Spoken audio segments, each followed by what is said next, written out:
Theatre தராததால் ஆத்திரம். சல்லியர்கள் படத்தை ஓடிடியில் நேரடியாக ரிலீஸ் செய்தார் சுரேஷ் காமாட்சி.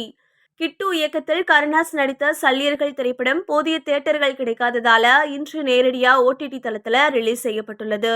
அதை பத்தி பார்க்கலாம் வாங்க. கிட்டு இயக்கத்துல ஈழத்து மண்ணில் நடந்த உண்மை சம்பவங்களை தழுவி எடுக்கப்பட்டுள்ள திரைப்படம் சல்லியர்கள். கருணாஸ் நடித்துள்ள இந்த படம் ஜனவரி 1ஆம் தேதி புத்தாண்டன்று திரையரங்குகளில் ரிலீஸ் ஆக இருந்தது. ஆனா பொதுவான திரையரங்குகள் ஒதுக்கப்படாத காரணத்தால இந்த படத்தோட வெளியீடு தடைப்பட்டது. இந்த படத்துக்கு வெறும் 27 தியேட்டர்களே ஒதுக்கீடு செய்யப்பட்டதால் ஆத்திரமடைந்த தயாரிப்பாளர் சுரேஷ் காமாட்சி இன்னைக்கு இந்த படத்தை நேரடியா ஓடிடில வெளியிடுவதா அறிவிச்சிருக்காரு. இது குறித்து மேலும் அவர் என்ன சொல்லியிருக்காருன்னா, எமது வி ஹவுஸ் புரொடக்ஷன் வெளியீடாக சல்லியர்கள் என்ற படத்தை ஜனவரி 1 அன்று வெளியிட இருந்தோம். ஆனால் வெறுமனே 27 திரையரங்குகள் மட்டுமே கிடைக்கின்றன. இன்று சிறிய படங்களின் நிலை இப்படித்தான் இருக்கிறது. தமிழ் மக்கள் சார்ந்து ஈழப் போராட்டம் சார்ந்து எடுத்துள்ள எம் மக்களுக்கான படத்தை இங்கே வெளியிட இவ்வளவு போராட்டம். குறிப்பாக பிவிஆர் திரையரங்கம் ஒரு திரையரங்கு கூட தரவில்லை.